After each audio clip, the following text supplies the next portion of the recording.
Start with the jug up high and the cup tilted to create a larger surface area of the espresso. Pour a thin, constant stream of microfoam to pierce the center of the crema. As the cup starts to fill, tilt the cup more upright so as not to spill. Then bring the tip of the jug close to the surface of the milk, almost touching it. At this point, a white dot will start to appear.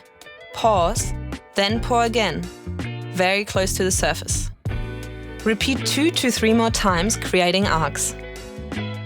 Then pour through the arcs, lifting the jug to finish.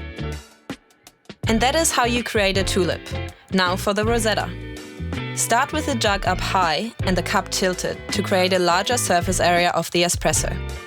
Pour a thin, constant stream of microfoam to pierce the center of the crema.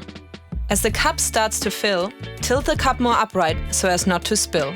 Then bring the tip of the jug close to the surface of the milk, almost touching it. At this point, a white dot will start to appear.